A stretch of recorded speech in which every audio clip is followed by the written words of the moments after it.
여러분 한 주 동안 잘 지내셨습니까? 우리 지난 시간에 우리 바탄 아람에서의 타지에서의 야곱의 삶을 한번 봤습니다. 그죠?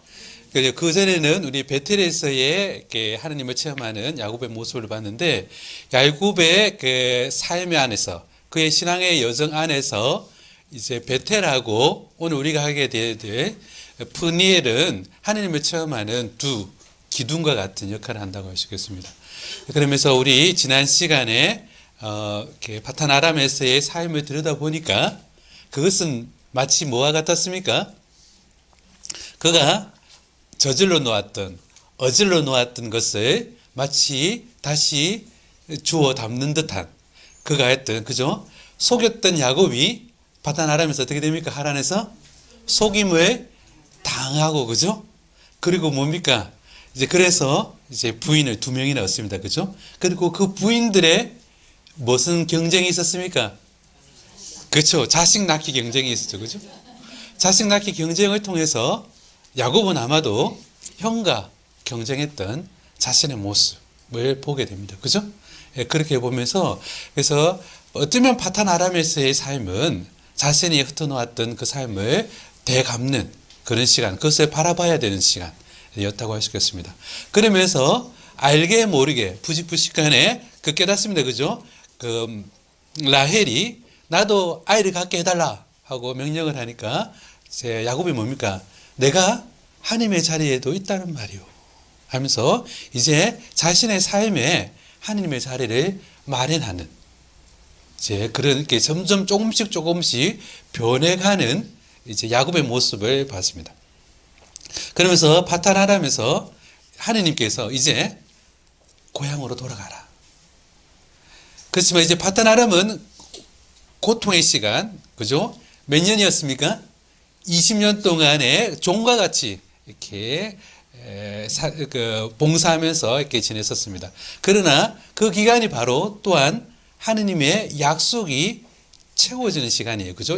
성취되는 시간이었습니다. 그는 많은 자식들을 얻었어요. 몇 명의 자식들을 얻었습니까? 11명의 자식들을 얻었어요. 그리고 엄청난 부를 이렇게 획득하게 됩니다. 그러면서 이제 그 고난의 시간이었지만 실제로는 하나님의 약속이 성취되는 시간이었습니다. 그러면서 이제 바탄 아람을 떠나서 고향의 땅으로 들어오려고 합니다. 근데 고향의 땅에 들어오려고 할 때 20년 동안 마음에 부담을 있고 짐을 졌던 한 사람이 생각납니다. 누구겠습니까? 형 에사우죠. 그죠? 그가 고향을 떠날 때 형이 뭡니까?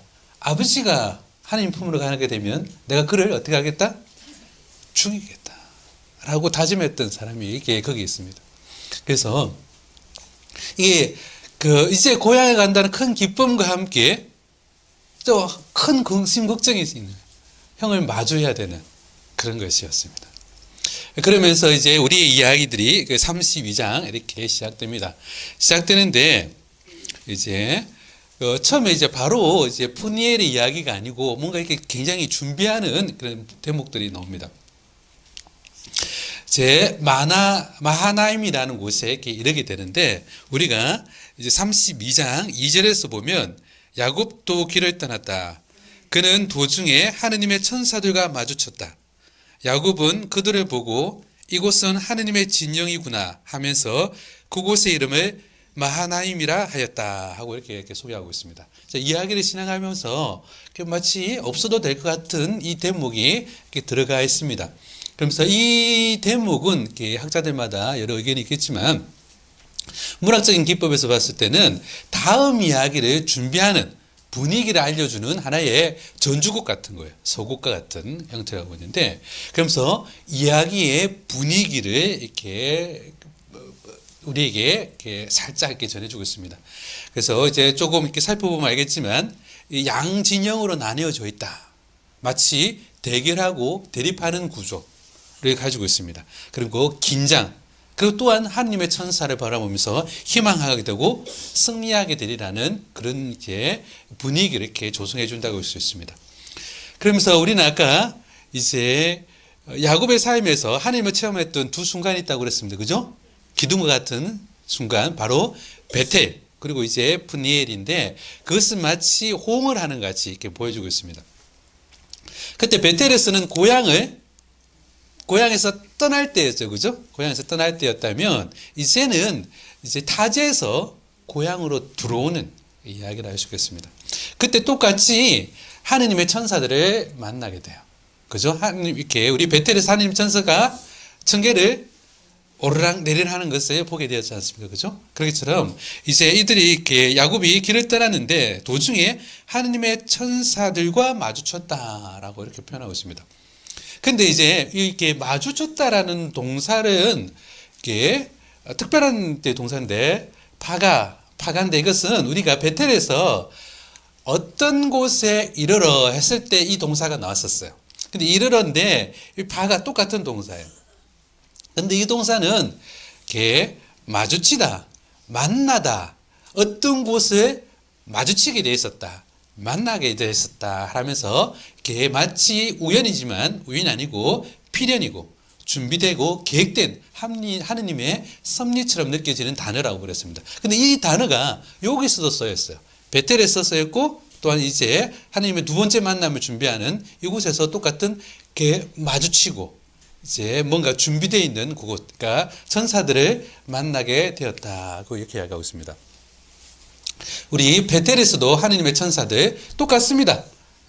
단어가 또 그 하느님의 천사들이 그 층계를 오르락 내리락 하는 것을 보았다 하면서 마치 이 이야기는 베텔의 이야기와 이렇게 쌍을 이루고 있는 듯한 느낌을 우리가 볼 수 있습니다.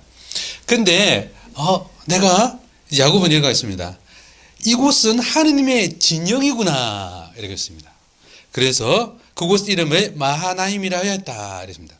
마하나임이라고 적혀 있는데 마하나임은 복수예요. 그러니까 상수인데 이제 원래는 단수는 마하네는 진영, 그 군 부대 있잖아요. 막사 이런 개념이에요.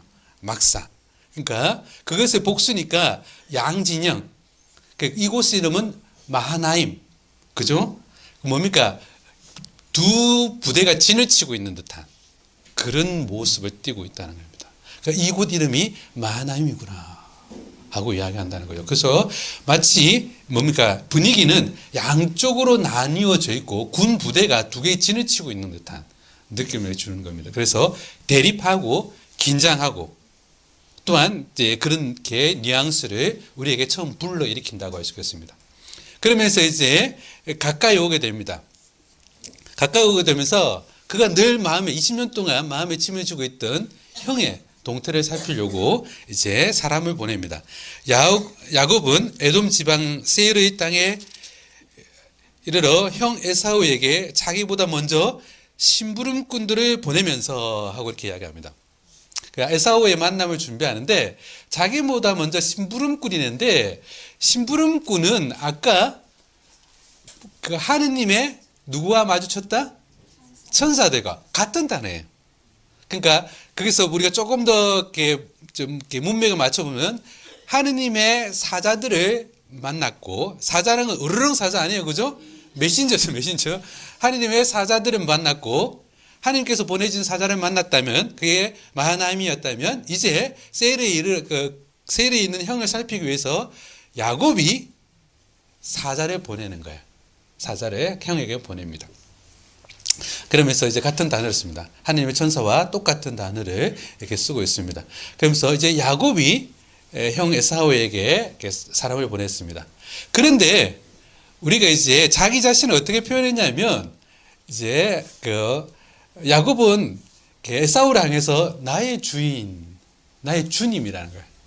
나의 주인이고 그 자기는 뭡니까? 나리의 종, 형이고 아우의 관계가 아니에요.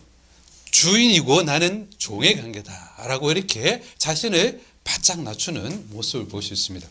그러면서 이제 사람을 보낸 이유를 설명합니다. 이렇게 사람들을 보내 주인님께 소식을 전해드립니다. 왜? 그러면 저에게 호의를 좀 베풀어 주십시오 하는 의미로 미리 사람을 제가 보냈습니다 하고 이랬습니다. 굉장히 형이지만 예식을 갖추어서 예의를 갖추어서 이렇게 했습니다. 그런데 우리 성서의 내용을 보면 입니다. 에사우의 응답이 없어요. 에사우가 뭐라고 대답했는지 응답이 없습니다. 그래서 우리 독자들에게 궁금증을 유발하는데 그 다음에 7절에서 어떻게 이야기되냐면 심부름꾼들이 와서 소식을 전해줍니다. 어떻게 했다고요? 형 에사우가 장정 400을 데리고 이곳으로 오고 있다. 야곱이 깜짝 놀랐습니다. 그래서 야곱을 만나러 오고 있다고 들었습니다. 야곱의 반응은 몹시 놀라고 걱정이 되었습니다. 몹시 놀라고 걱정이 되었습니다. 이제 어떻게 해야 되나? 이제 야곱은 궁리하면서 야곱의 반응이 이렇게 나온다고 할 수 있겠습니다. 그죠? 그러면서 근데 장정 400명을 건드리고 야곱이 만나러 오고 있다 하고 이제 그 이야기는 이렇게 33장 1절로 바로 연결할 수 있어요.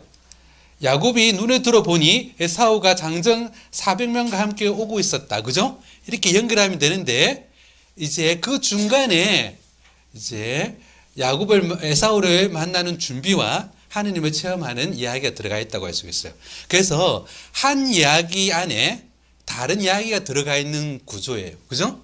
이런 구조는 아주 문학적인 기법에서 어려운 전문 용어로 뭐라고 합니까? 샌드위치 기법이에요. 샌드위치 기법. 한 이야기가 다른 이야기. 바깥에 있는 이야기는 에사우가 야곱을 만나러 오는 이야기고, 안에 있는 이야기는 야곱이 에사우를 만날 준비를 하면서 하느님을 만나는 이야기가 안에 들어가 있는 이야기 구조를 띄고 있습니다. 그래서 인클루즈라고 하는데 이런 형태를 띄고 있습니다. 이렇게 글을 써내려갔다는 거, 전개시켜 나가고 있다는 거예요. 예. 그러면서 이 안에 있는 내용, 바깥에 있는 내용은 안에 있는 내용의 배경과 같이 되는데 이제 뭡니까? 형이 장정 400을 거느리고 막 온다는 거예요. 야곱은 굉장히 다급해졌습니다. 이제 어떻게 해야 되는가? 그래서 이 푸니엘 이야기의 배경이 되는데 굉장히 급박한 상황이라는 것을 알 수 있습니다. 그래서 이 두 이야기, 바깥에 있는 이야기, 안에 있는 이야기 속에 두 가지 또 만남이 있습니다. 에사우의 만남이 있고 푸니엘에서 뭡니까? 하느님의 만남. 두 이야기 속에 두 만남이 존재하고 있는 그 이야기의 비치를 그렇게 해놓고 있다라고 할 수 있겠습니다. 자, 에사우가 장정 400을 데리고 온다는 이야기를 듣고 야곱이 어떻게 대응했는지 첫 번째는 이렇게 성서는 이렇게 이야기하고 있습니다. 자기 자기 일행과 양과 염소, 소와 낙태들을 두 무리로 나누었다. 두 무리로 나눈 이유가 근데 두 무리로 할 때 무리가 마하노트, 그러니까 마하나 어디 무슨 단어와 비슷합니까? 마하나임, 그죠? 그럼 부대, 한 무리들, 그죠? 이렇게 그런 똑같습니다. 그러니까 두 이야기 속에 두 가지 만남이 있고 야곱은 두 무리로 자기의 재산을 나누는 모습입니다. 그 이유가 설명되어 있습니다. 이제 에사우가 한 무리를 치더라도 다른 한 무리는 살아남겠지. 뭡니까? 지금 야곱은 또 꾀를 부리는 거예요. 머리를 굴리고 있는 거예요. 위기 앞에서 다시 한번 야곱은 영악하고 간교한 모습을, 자기 머리를 이렇게 쓰는 모습을 보게 됩니다. 그게 첫 번째 야곱의 반응이에요. 그러니까 위기가 닥쳤을 때 큰일 났다. 두 무리를 한 무리라도 살려야지. 이렇게 지금 계산하고 있는 야곱의 모습을 볼 수 있어요. 그리고 이것으로 부족해요. 그래서 이거는 안 돼. 그래서 두 번째 대응을 이렇게 찾아냅니다. 두 번째 대응은 성서가 이야기하는 건 하느님께 기도해요. 하느님께 기도하는데 하느님을 불러요. 나의 아버지 아브라함의 하느님, 나의 아버지 이삭의 하느님 하는데 나의 하느님이라고는 하지 않아요. 아직 나의 하느님이 아닌 거예요. 하느님을 본격적으로 체험하지 못한 거죠. 그러면서 이렇게 하느님께서 베텔에서 약속을 해주셨죠. 그래서 진정한 축복을 주시지 않습니까? 너는 많은 이제 자손들을 번창하여, 그죠? 자손에 대한 약속과 너는 다시 이곳에 이 고향으로 다시 되돌아오리라 하는 약속을 해주셨어요. 그것을 상기시켜 주세요. 상기시켜요. 하느님한테. 야곱은 고향으로 되돌아온다고 말해주신 하느님, 그리고 그 고향으로 되돌아온다는 약속, 그리고 그 기도의 제일 마지막에 그 두 번째 축복, 자손을 많게 해주시겠다고 약속해 주신 하느님 하고 이렇게 이야기하는 거예요. 그래서 하느님께서 자기에게 주신 두 축복 사이에 자기가 원하는 내용을 넣었어요. 뭐냐면 에사우 손에서 부디 저를 구해 주십시오 하고 기도하는 거예요. 그런데 그 하느님께서 야곱에게 약속해 준 내용과 다르게 마치 하느님께서 자기에게 해준 것처럼 언급하는, 그러면서 반복되는 내용이 나오는데, 그게 뭐냐면 내가 너에게 잘해주겠다고 저에게 말해주신 하느님. 하느님은 그런 말 한 적이 없어요. 그런 말 한 적이 없는데 야곱은 지금 다급해요. 하느님 저에게 잘해주겠다고 했지 않습니까? 지금입니다. 잘해주십시오. 잘해주십시오 이러면서 두 번이나 반복해서 이야기합니다. 내가 너에게 잘해주겠다고 저에게 약속하신 주님. 그리고 13절에 가면 당신께서는 내가 너에게 잘해주고 내 후손을 너무 많아 셀 수 없는 바다와 모래처럼 만들어 주겠다 라고 말씀하신 주님 하고 이야기합니다. 그래서 굉장히 간절하게 하나님께 매달리는 이제 모습입니다. 이제 여기서 이제 하나님께 의지하는 것 같은데 이거로 부족해. 그래서 또 머리를 씁니다. 그래서 한 번 더 대응을 하나 더. 뭐겠습니까? 이제 자기 재산을 지키기 위해서 두 무리로 나누고 하느님께 도와달라고 청하고 이제 또 한 번 더 합니다. 그래, 에사우에게 큰 선물을 보내자. 이게 세 번째 대응이죠. 그죠? 세 번째 대응. 큰 선물을 줍니다. 엄청나게, 그러니까 자기 가축들 중에 엄청난 양을 에사우에게 이렇게 보냅니다. 그래서 여기서 선물을 네 번이나 이렇게 반복하면서 큰 선물을 에사우에게 주면서 에사우의 마음을 돌리려고 이렇게 합니다. 그죠? 어떻습니까, 여러분? 또 야곱 보면서 또 머리를 쓰네. 또 장기에 의지하는 그런 모습들을 보입니다. 그죠? 네, 그러면서 17절에 그것이 잘 드러나고 있어요. 17절에 뭐냐면 이렇게 쓰고 있습니다. 성서는 이렇게 쓰고 있어요. 야곱은 이것들을 종들의 손에 한 떼씩 따로 넘기면서 나보다 앞서 가되 때와 때 사이에 거리를 두어라 하는 거예요. 이제 한 무리를 보냈으며 에사우가 반응, 이거 뭐야? 선물? 근데 또 온다는 거예요. 또 온다는 거야. 또 오면 그러면서 점점점 마음이 풀릴. 그러니까 한 번에 욱 보내는 게 아니고 이렇게 보내겠다고 그렇게 작전을 세우고 있는 거예요. 그죠? 예, 그런 에사우의 야곱의 모습입니다. 그러면서 뭐냐면 자기는 그 뒤에 있겠다. 그래서 뒤에 있겠다. 그래서 내가 뒤에 있겠다. 내보다 앞에. 라는 단어를 네 번이나 또 반복해요. 네 번이나 반복하면서 이렇게 나보다 앞서 가축들을 보낸다라고 있죠. 뒤에 숨는 야곱의 모습을 보입니다. 19절에 가면 야곱 그 종들이 에사우에게 이렇게 말해라라고 이야기합니다. 야곱도 저희 뒤에 오고 있습니다 하고 이렇게 말하고 20절에 똑같은 말이 반복됩니다. 나리의 종 야곱도 저희 뒤에 오고 있습니다. 반응을 살피는 거예요. 그죠? 반응을 살피면서 22절에 보더라도 야곱은 선물을 앞서 보냈다라는 겁니다. 그러니까 자기와 함께 가지 않아요. 그러니까 어떤 에사우의 동정을 살피고 마음이 풀어졌나 안 풀어졌나 이걸 살피는 그런 모습을 봅니다. 그러면서 이제 한 발자국 에사우는 야곱은 조심스럽게 나아가고 있습니다. 그러면서 우리는 이렇게 해서 22절 야곱은 선물을 앞서 건너가게 하고 자신은 그날 밤 야영지에서 지냈다라고 이렇게 이야기했습니다. 그날 밤 야영지에서라고 이렇게 번역이 됐지만 실제 원문을 보면 어디에서 마하네가 뭐의 단수였습니까? 마하나임의 단수였어요. 그러면 야곱은 한 진영에 머물러 있는 거예요. 그러면 반대 진영이 있는 거예요. 양진영이라고 그랬잖아요. 반대 진영이 있다는 거예요. 야곱은 지금 한 진영에 모여 있어서 지금 대치하고 있는 상황인 거예요. 그죠? 그곳 이름을 마하나임이라고 한 이유가 대치하고 있는 거예요. 그래서 반대 대치. 그런데 한 진영에서 그 밤을 이렇게 보내기로 이렇게 지냈다. 야영지에서 지냈다라고 이야기합니다. 그러면서 이제 이 앞부분에서 이렇게 에사우가 장정 400을 거느리고 자기에게 오는 것을 듣고 야곱은 그 위급하고 다급한 상황에서 뭘 발휘합니까? 그렇죠. 자기 잔꾀를 부리면서 어떻게 하든 형의 화를 피하기 위해서 이제 하는 그런 모습. 그러면서 자신은 뒤에 숨어버리는 그런 모습. 어떻게 뭡니까? 두 표로 재산을 보존하기 위해서 두 표로 나누고 하느님께 간청하고 또 그것도 만해서 에사우에게 큰 선물을 어떻게 한 번에 보내는 것도 아니고 여러 번 나누어서 이렇게 보내면서 에사우의 동정을 살피는 그런 모습들을 봅니다. 그러면서 한 밤을 지내게 되었다라고 이야기합니다. 이 밤은 우리 이제 그러면서 이렇게 푸니엘 이제 하느님을 체험하는 시간을 만나게 됩니다. 우리 베텔에서도 야곱이 하느님을 체험하는 시간은 언제였습니까?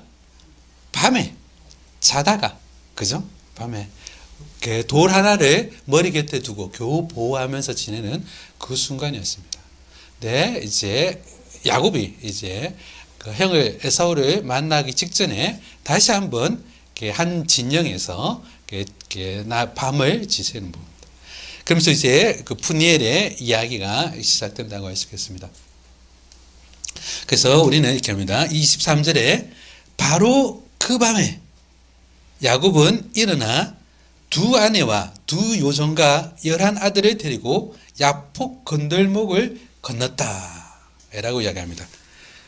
밤에 건넜어요. 잠이 안 와. 그죠? 잠이 안 와. 두려움 속에서 잠 못 드는 야곱의 모습을 보여주고 있습니다.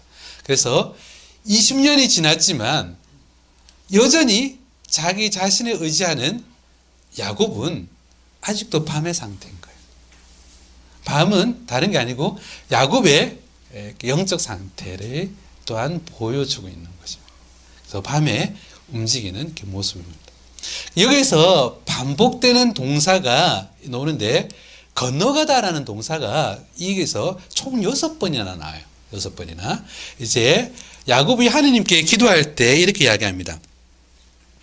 당신 종에게 베푸신 그 모든 자애와 신의가 저에게는 가분합니다.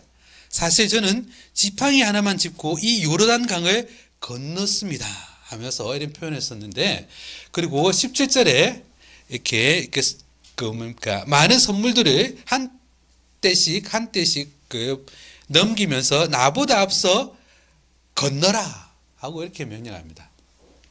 그래서 이제 22절에 보면 이제 아까 이야기했듯이 이렇게 해서 야곱은 선물을 앞서 건너게 하고 이렇게 했습니다. 그리고 23절 우리가 방금 읽긴데 약폭 건널목인데, 건널목도 건너다가 아바르라는 동사입니다. 그것이 이제 분사형이었는데 아바르 있잖아요. 그죠? 약폭 아바르 건널목을 건넜다 하면서 이제 계속 이 동사가 반복되고 있는 겁니다. 그러면서 야곱은 이렇게 그들을 이끌어 내를 건너 보낸 다음 자기가 딸린 모든 것도 건너 보냈다 이렇게 이야기합니다. 그러면서 건너보내다 하는 말을 이렇게 6번이나 쓰고 있는 거예요. 그럼 왜 우리에게 6번이나 반복한다는 것은 특별하게 강조를 하고 있는 거예요. 그죠? 문학적인 비법에서. 근데 보면 우리 이스라엘을 다른 말로 히브리인들이라고 그러잖아요. 그죠? 히브리인들이라는 말이 바로 이브리, 그러니까 뭡니까? 건너다라는 뜻이에요. 건너다. 히브리라는 뜻이 히브리. 이렇게. 그러니까 히브리라는 어원 자체가 아까 아바르라는 동사에서 왔어요. 그래서 건너다, 경계를 넘다 라는 그 삶의 역경과 그 여정을 내포하고 말이 히브리인들이라는 표현이라고 할 수 있겠습니다. 히브리인들. 그런데 그러니까 강을 이제 이야기는 강을 건너 약폭강을 건너가는 이야기라고 할 수 있습니다. 그 강을 건넌다는 것은 이쪽에서 저쪽으로 다른 세상으로 넘어간다는 것을 의미한다 할 수 있겠습니다. 그래서 이 이야기를 통해서 뭐냐면 실제로 과거를 청산하고 새로운 삶으로 나아가야 되는 게 이야기가 이 푸니엘의 이야기를 할 수 있겠습니다. 야곱이 새로운 삶을 시작하려면 이 강을 건너가야 되는 것입니다. 그래서 건너고 건너는 이야기들이 이렇게 나옵니다. 그런데 야곱은 모든 것을 다 미리 건너가게 하고 자기는 혼자 남았어요. 그죠? 자기 그 뒤에 남았잖아요. 그죠? 뒤에 그런데 뭡니까? 자기 식솔들, 자기 부인들과 자식들, 그리고 자기 재산들도 모두 다 건너가게 했습니다. 종들도. 그래서 자기는 혼자 남아버렸어요. 혼자 남은 야곱인데, 그러면 이렇게 자기가 이제 파탄 아람에서 이렇게 어떻게 재산을 모은지 알고 있습니다. 우리는. 그래서 자신이 그토록 아끼고 소원했던 소유물은 물론 처자까지 다 떠나보내고 홀로 남은 상태입니다. 이것은 마치 베텔에서 야곱의 상태가 똑같습니다. 야곱도 그죠? 빈털터리로 그죠? 이렇게 베텔에서 이렇게 하느님을 만났던 것처럼 베텔에서 빈털터리 야곱을 연상시키듯이 이제 성서는 야곱이 혼자 남았다. 그 재산도 다 건너가게 하고 그러면서 혼자 남은 빈털터리의 모습의 야곱을 우리에게 전해주고 있습니다. 그래서 이 상태 혼자 남았다라는 것은 베텔에서도 그렇죠. 그 상태가 어땠습니까? 돌 하나를 가져다가 머리 곁에 뒀다. 그러니까 벽을 벽다. 아주 여유 있는 대목이지만 실제로 그 상황은 이렇게 번역할 수도 있어요. 그죠? 돌 하나를 가져다가 머리 곁에 두고 숨을 데가 없어요. 광야에서. 그래서 머리만이라도 보호할 수밖에 없는 그런 아주 처절한 상황이었던 그것처럼 이제 이 상황도 이제 푸니엘의 상황도 이제 형이 자기를 장정 400을 데리고 오는 그리고 자기가 어떻게 할 수 없는 자기 힘에 벗어나 있는 그런 상황이죠. 자기 힘으로 해결할 수 없는 고민과 문제 앞에 서 있는 야곱의 모습을 잘 드러내는 표현이 혼자 있었다. 홀로 있었다. 이렇게 이야기할 수 있겠습니다. 이럴 때 베텔에서처럼 어떻게 할 수 없을 때 마치 베텔에서는 자기는 모든 것을 다 잃은 것 같았습니다. 장자권을 사들였고 아버지의 축복을 차지했듯 자기가 원하는 것을 다 이루었지만 정작 목숨이 위태로웠던 상황이었어요. 광야에서 이제 이럴 때 하느님이 나타났듯이 이런 상황, 똑같은 상황에서 이제 하느님께서 자신이 어떻게 할 수 없는 상황에서 하느님은 다시 야곱을 찾아오십니다. 그런데 어떻게 찾아오냐면 베텔에서는 이렇게 어느 곳에 이르러 그죠? 어떤 특정하지 않는 장소 그죠? 어느 곳에 이르러 했던 것처럼 이제 이 푸니엘에서는 어떤 이가 하고 이렇게 등장하게 됩니다. 이제 그런데 어떤 사람이 나타나 동이 틀 때까지 그와 씨름을 하였다라고 이야기했습니다. 이제 야곱은 밤에 움직였습니다. 그죠? 에사오게 그러니까 밤에 혹 움직였는데 마치 에사오를 기습하려던 야곱이 지금 어떤 사람으로부터 기습을 당한 지금 야곱을 찾아온 것은 씨름을 시작한 사람은 야곱입니까? 어떤 사람입니까? 어떤 사람이 야곱한테 씨름을 걸었어요. 기습적으로 찾아온 그 모습을 볼 수 있습니다. 그죠? 그러면서 이렇게 하는데 그 주도권이 야곱한테 있는 것이 아니고 어떤 이가 이렇게 주도권을 쥐고 야곱에게 훅 들어왔다는 거죠. 훅 들어오게 되는 겁니다. 그런데 우리가 이제 읽어보면 우리는 이제 번역하신 분들이 우리 독자들을 위해서 아주 친절하게 원래는 주어가 없는데 잘 안 나타나는데 여러분들 헷갈릴까봐 주어를 다 넣었어요. 근데 원문 그 자체를 보면 주어가 없기 때문에 굉장히 혼란스러워요. 그러니까 굉장히 혼란스러운 거예요. 예를 들면 이제 그러니까 3인칭 주어의 반복이에요. 어떤 이와가 그와 씨름을 하였다. 그는 그를 읽을 수 없다는 것을 알고 그의 엉덩이뼈를 쳤다. 원래는 이렇게 되어 있어요. 그러니까 이게 잘 파악이 안 되면 내용이 안 되니까 번역하시는 분들이 야곱의 엉덩이를 쳤다. 그러니까 했는데 실제 원문은 그가 그에게 이길 수 없다는 것을 알고 그의 엉덩이를 쳤다. 그 잘못 이렇게 만약에 이렇게 옛날에는 독자들은 듣는 사람이에요.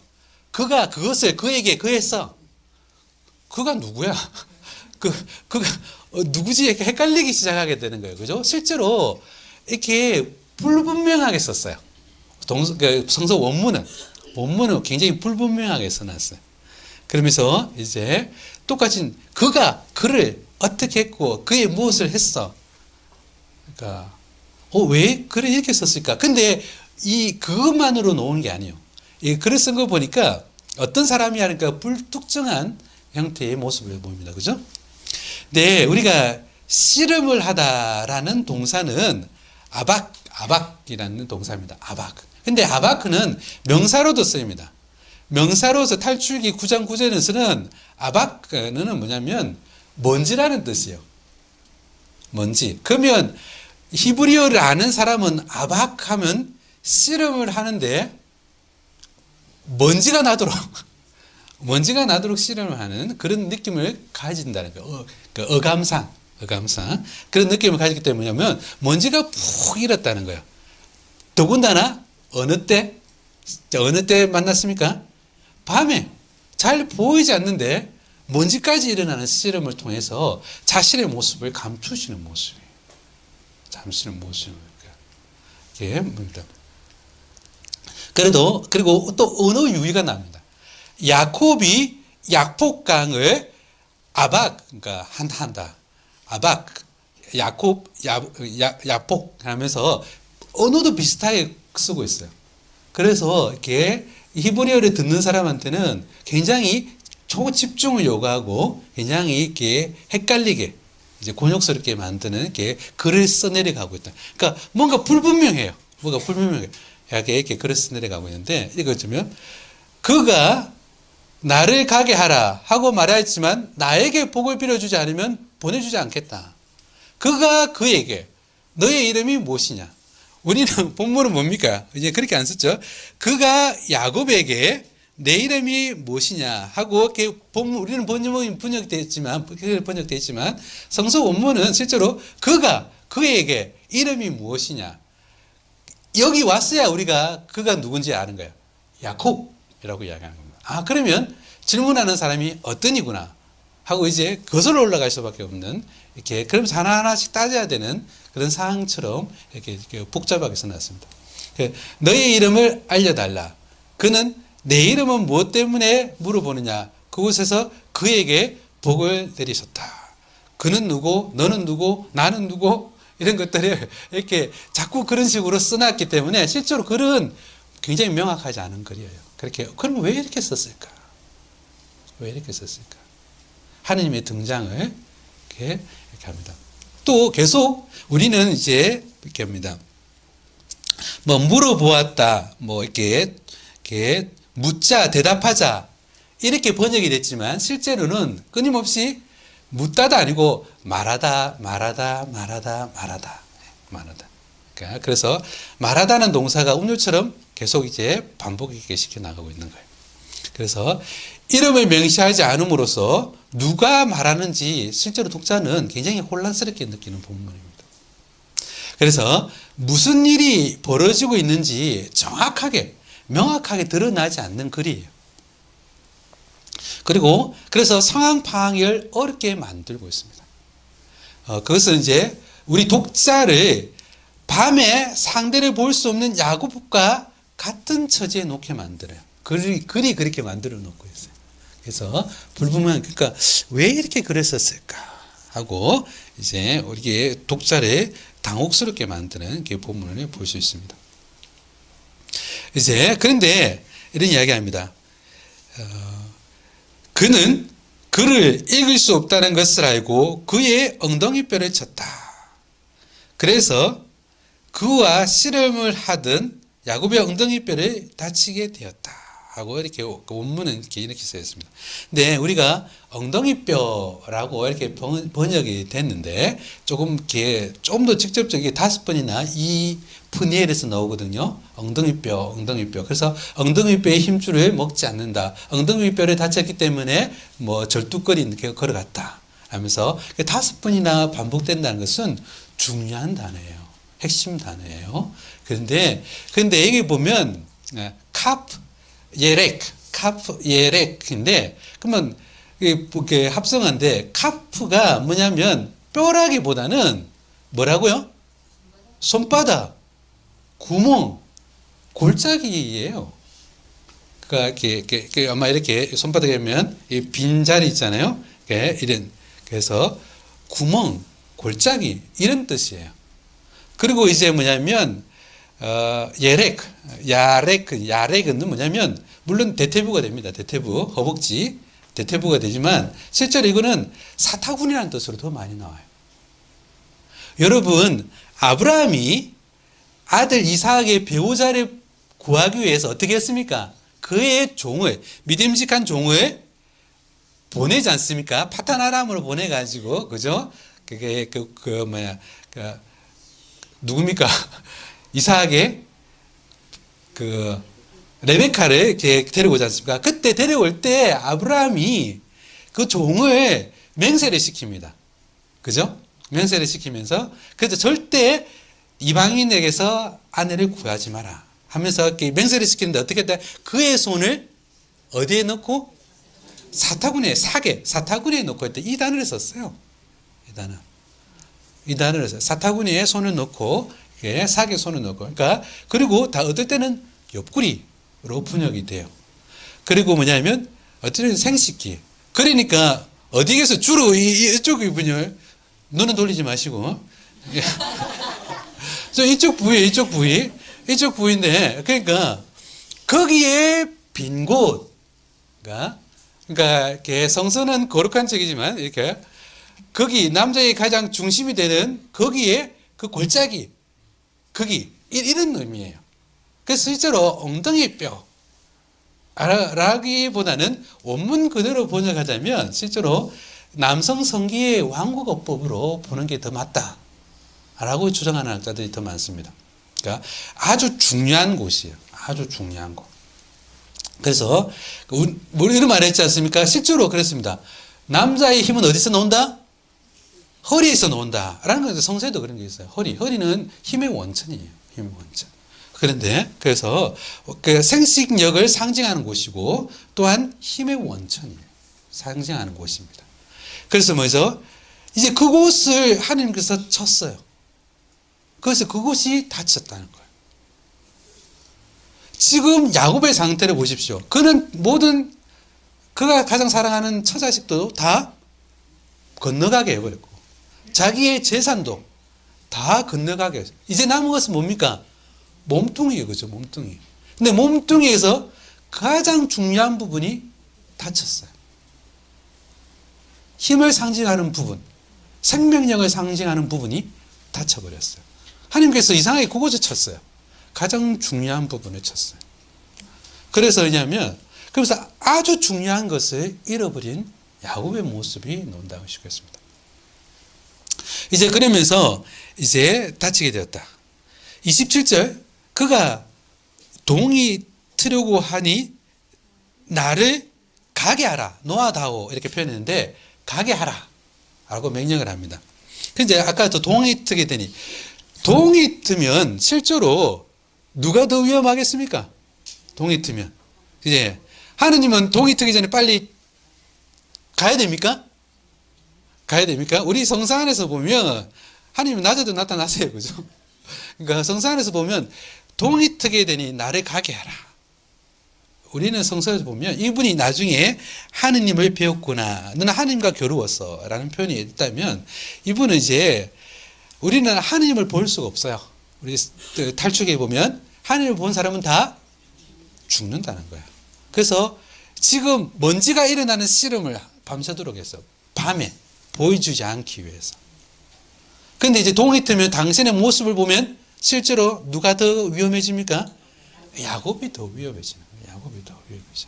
그래서 그때 날이 새는 것은 어떤 이가 아니라 야곱에게 더 위험한 일. 그래서 동이 튼다. 가게 하라. 그러자 이제 야곱은 이렇게 이야기합니다. 저에게 복을 빌어주지 않으면 보내드리지 않겠습니다. 저에게 복을 드리지 않으면 보내드리지 않겠습니다. 야곱은 지금 씨름에서 엉덩이뼈에 공격당해 중심을 잃고 힘을 전혀 쓸 수 없는 상태입니다. 우리 야곱이 파단 아람에 가서 처음 라헬을 만났을 때 기억나십니까? 그 뭡니까? 우물 돌을 몇 명이 모여야지 드는 우물 돌을 야곱 혼자서 번쩍 들었다가 다시 제자리에 놓는 장면이 있습니까? 야곱은 굉장히 힘이 센 사람처럼 나왔는데 지금 그 힘을 모조리 제거해버리셨어요. 하느님이. 그런 상태니까 중요한 부분에 공격당해서 중심을 잃고 힘을 전혀 쓸 수 없는 상태가 된 거예요. 그래서 이제 나와라. 내가 가게 해라. 한 겁니다. 그래서 날이 새면 하느님의 얼굴을 보고 죽을 줄도 모르는 위험 속에서도 자신의 공격자를 꼭 붙잡고 있는 거예요. 붙잡고 있는 거예요. 저에게 복을 빌어주지 않으면 보내주지 않겠습니다. 이것은 그 말 그대로 죽으라고 복을 주십시오 하고 막 죽으라고 매달리고 있는 상태. 죽으라고. 말 그대로 사투를 벌이고 있습니다. 복을 얻기까지 죽음도 불사하겠다는 모습을 보여주고 있습니다.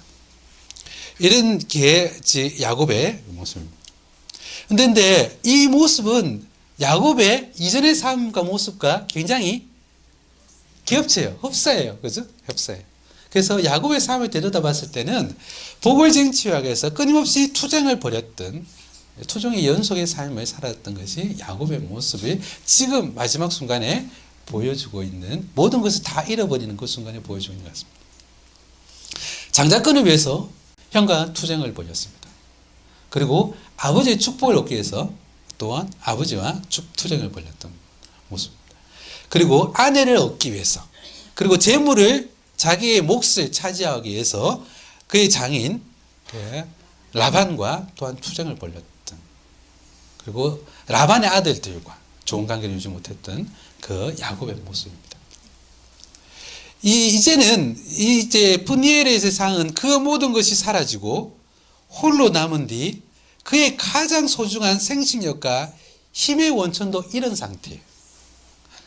진정한 그 상태에서 진정한 축복을 얻기 위해서 하느님께 사력을 다해서 매달리고 있는 야곱의 모습을 볼 수 있습니다. 그러면서 이렇게 이야기합니다. 그러자 이런 상황에서 이 어떤이라는 분이 어떻게 이야기하면 이름이 무엇이냐 하고 묻습니다. 그래서 우리는 하느님께서 아주 중요한 부분, 야곱이 굉장히 중요한 부분을 친 것은 하느님이 야곱의 엉덩이뼈를 치심으로써 전적으로 온전히 하느님만을 의지하도록 만드신 것입니다. 약복강에 오기 직전까지, 그죠? 직전까지 오는 형을 대비하기 위해서 야곱은 계속 자기 머리에 있었지 않습니까? 그죠? 그래서 약복강가에 오기 직전까지 온갖 자기께와 속임수를 일삼았던 야곱이 모든 것을 잃고 가장 소중한 것을 얻습니다. 이제 이름이 바뀌죠. 그죠? 이제까지 속이는 자, 빼앗는 자, 야곱의 삶을 내려놓고 이제는 하느님과 겨루어 이기는 자, 이스라엘에 되게 하시려는 것입니다. 그가 그에게 내 이름이 무엇 하고 말하였다.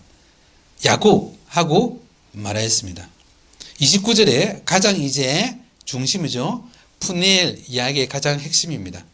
그러자 그가 말하였다. 내가 하느님과 사람들과 겨루었고 이겼으니 견뎌냈으니 승리했으니 너의 이름은 이제 더 이상 야곱이 아니라 이스라엘이라 말할 것이다. 불릴 것이다. 이렇게 번역되지만 말할 것이다. 이스라엘이라고 말해질 것이다. 라고 이렇게 이야기합니다. 자, 내가 하느님과 사람들과 괴로웠고 이겼으니 너의 이름은 이제 더 이상 야곱이 아니라 이스라엘이라 불릴 것이다. 그러니까 지금까지 야곱이었다면 앞으로는 이스라엘의 삶을 살게 될 것입니다. 이제 야곱은 뒤통수 치는 음흉한 사람이 아니라 하느님과 괴로워 이긴 사람이라고 불릴 것입니다. 이 이름을 통해서 긍정적이고 승리의 삶을 사는 새로운 존재의 변화를 합니다. 우리는 성서에서 이름이 바뀌는 부분들 있잖아요. 그것은 이제 새로운 삶의 시작을 알려주는 겁니다. 아브라함이 아브라함이라고 사라이가 사라가 되는 그런 이야기를 우리는 하고 있습니다. 그런데 이렇게 이야기합니다. 30절에서 야곱이 당신의 이름을 알려주십시오 하고 말하였습니다. 여쭈어 말하였습니다. 그는 내 이름은 무엇 때문에 물어보느냐 하고 말하였습니다. 그곳에서 그에게 복을 내려주었다 라고 이렇게 이야기합니다. 야곱도 그분의 이름을 묻지만 자신의 이름을 알려주지 않고 야곱에게 축복을 내려주십니다. 우리 성서에서 이름을 주는 것은, 그죠? 이름을 주는 것은 그 사람의 그 정체성이 뭐냐? 그죠? 이스라엘. 그리고, 그죠? 이제 엘리. 그러니까 엘리가 무슨 뜻입니까? 엘이 하나님이죠? 이가 붙은 것은 나의라는 뜻이 나의 하느님, 엘리는 그러니까 그 사람의 정체성, 그 엘리는 그 사자였잖아요. 그 사제, 나의 하느님, 그리고 그가 이제 판관으로서 일했던 사람인데, 그래서 정체성과 본질을 드러내는 것입니다. 이름은. 그런데 이름을 알려주는 것은 곧 자기 자신을 주는 거예요. 성서에서는. 네, 당신의 이름은 무엇입니까? 내 이름은 왜 물어보느냐? 당신을 알려주지 않으셔요. 자, 우리가 보십시오. 그러면 이 씨름에서, 이 싸움에서 누가 승리했습니까? 누가 승리한 것 같습니까? 야곱이 승리했습니까? 그러면 복을 준 사람은 누굽니까? 이름을 물어보고 이름을 가르쳐 준 사람이 승리했습니까? 이름을 받는 사람, 새로운 이름을 받는 사람이 승리한 겁니까? 준 사람이 승리한 겁니까? 누가 이긴 겁니까? 야곱 아닙니까? 더 이상 너를 못 이기겠다. 너하다오. 그죠? 그래서 하느님이 마치 진 것처럼 놓아요. 그죠? 이때까지 진 것처럼 그 복을 놔달라. 그래서 했는데, 그래서 야곱은 진정한 하느님으로부터의 축복을 성취합니다. 모든 것을 다 잃고 엉덩이표를 쳤으면 그가 불구가 되었어요. 누가 승리한 겁니까? 누가 승리한지 헷갈립니다. 그죠? 헷갈리게. 그러면서 보니까 이제 하느님이 마치 진 것처럼 이야기하는데 다시 이름을 받고 이름을 주고 이름을 가르쳐 주지 않는 대목을 통해서 이제 그 되면서 하느님은 이 싸움에 진 분이 아니라는 거예요. 그죠? 그러면서 피한 것이 아니라 오히려 야곱에게 복을 내려주는 승리자의 모습을 보여줍니다. 그래서 이 싸움은 실제로 누가 패하고 누가 승리했는지 명확하지 않아요. 오히려 모두가 승리한 것처럼 보여요.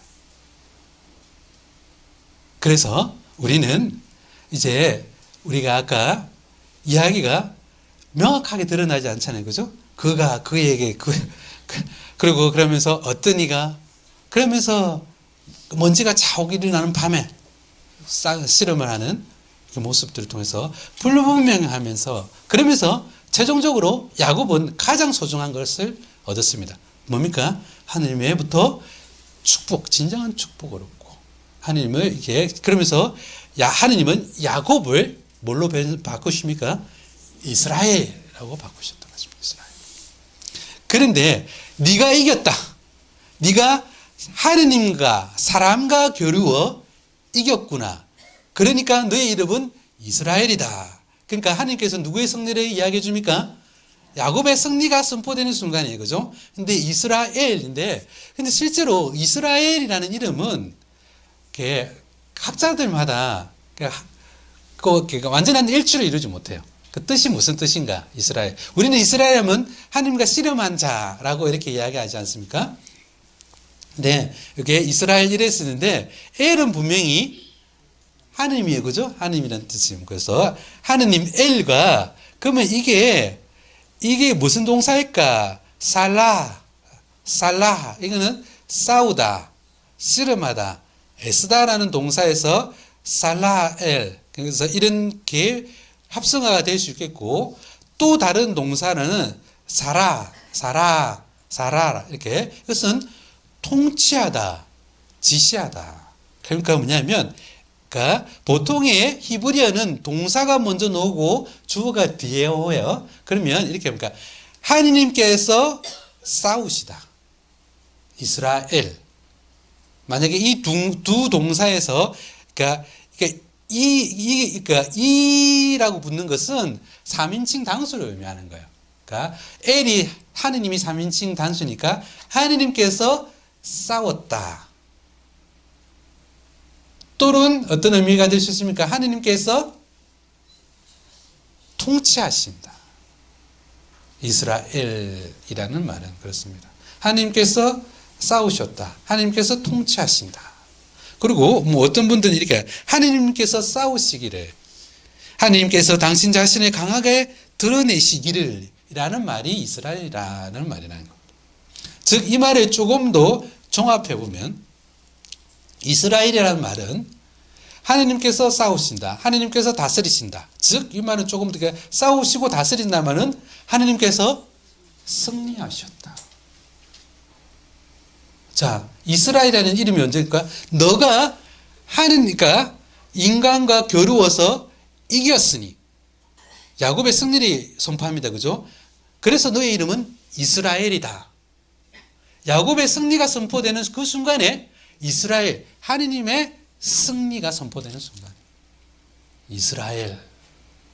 그죠? 이스라엘이라는 이름이 하느님은 승리하셨다. 라는 겁니다. 푸니엘 이야기에서 주도권을 지신 분은 하느님이시에요. 하느님이 먼저 야곱에게 다가가셨습니다. 그와 씨름을 함으로써 진정한 승리자로 야곱을 변화시켜요. 루저로 남아있는 것이 아니고 승리자로 바꿔주십니다.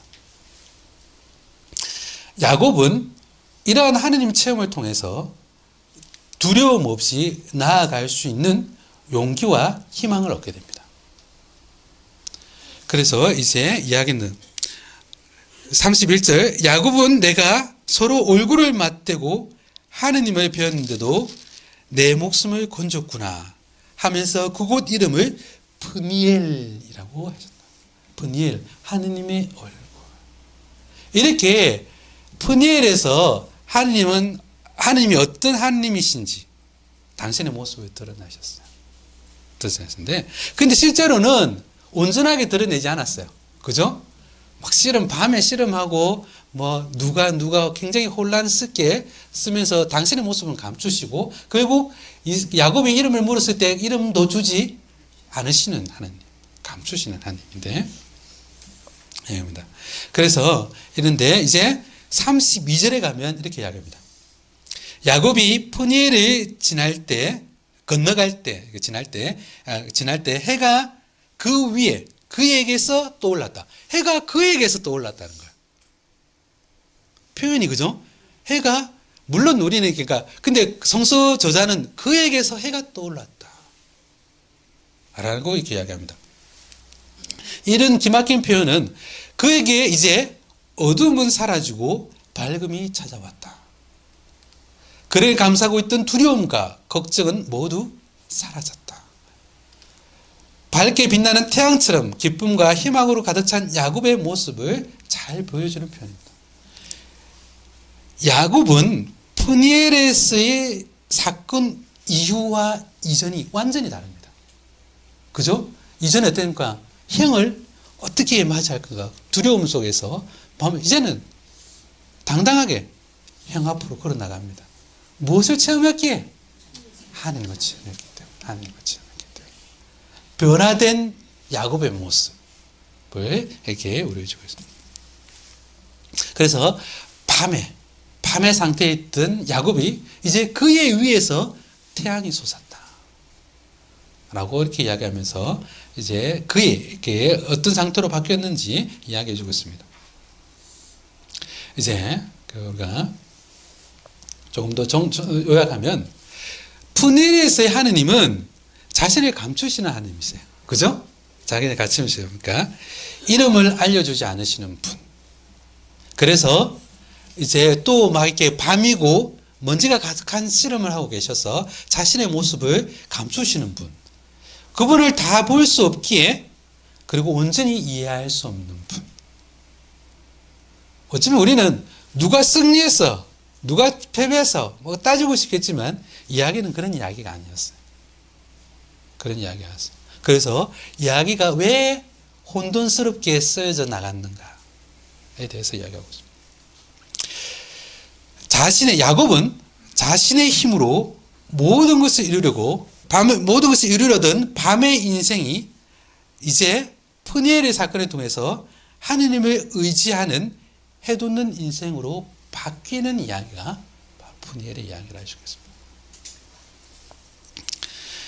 푸니엘에서 하느님을 체험하기 전 야곱은 두렵고 걱정이 많고 자기의 잔꾀에 의지해서 형을 맞서고 대응하려고 했는데 이 하느님과의 벌인 싸움과 하느님과의 체험, 만남을 통해서 이전의 모습과는 완전히 다른 새로운 모습으로 에사우를 맞이하러 나가는 것입니다. 그가 얻은 새로운 이름 이스라엘의 의미 하느님께서 승리하셨다. 그러면서 그런데 이렇게 이야기해서 하느님께서는 하느님도 이기고 하느님과 인간과 겨루어서 승리했다. 이제 하느님을 이긴 야곱은 사람도 이길 수 있는 것입니다. 이제 처음에 우리가 어떻게 시작해요? 마하나임이라고 시작했잖아요. 그렇죠? 양진영. 우리는 이야기가 이렇게 배치해 놨습니다. 마하나임이라 가지고 양진영이 나타났어요. 그 이름이 양진영. 근데 이야기는 두 가지 이야기가 있었어요. 바깥에 있는 이야기, 안에 있는 이야기. 그죠? 바깥에 있는 이야기는 뭡니까? 에사우를 만나는 이야기. 그죠? 에사우가 온다는 이야기 듣고 에사우를 만나면 준비하고 그렇게 이제 만나는 400명의 장정을 거느리고 오는 에사우를 만나는 이야기가 바깥 이야기였다면 안의 이야기는 그죠? 안의 이야기는 에사우의 만남을 준비하면서 누굴 만나는 이야기입니까? 하나님을 만나는 이야기. 양진영이 펼쳐졌어요. 두 가지 이야기를 통해서 두 가지 만남이 정해졌어요. 자, 바깥에 있는 이야기가 중심이겠습니까? 안에 있는 이야기가 중심이겠습니까? 안에 있는 이야기가 중심이었어요. 그래서 실제로 양진영은 야곱과 에사우의 두 진영이 아니고 하느님과 야곱의 두 진영 싸움을 통해서 변화되는 승리하는 마나하임 두 진영이 무엇인지 우리에게 다시 한번 이야기해 준다고 하시겠습니다. 그러면서 하느님은 이렇게 한 발씩 한 발씩 야곱을 자신의 사람으로 변화시켜 나가시는 분이라고 하시겠습니다. 오늘은 여기까지 할까요? 감사합니다. 그러면 주님의 기도와 함께 마치도록 하겠습니다. 성부와 성자와 성령의 이름으로 하늘에 계신 우리 아버지의 이름이 거룩히 빛나시며 아버지의 나라가 오시며 아버지의 뜻이 하늘에서와 같이 땅에서도 이루어지소서. 오늘 저희에게 일용할 양식을 주시고 저희에게 잘못한 일을 저희가 용서하오니 저희 죄를 용서하시고 저희를 유혹에 빠지지 않게 하시고 악에서 구하소서. 아멘. 성부와 성자와 성령의 이름으로 아멘. 수고하셨습니다.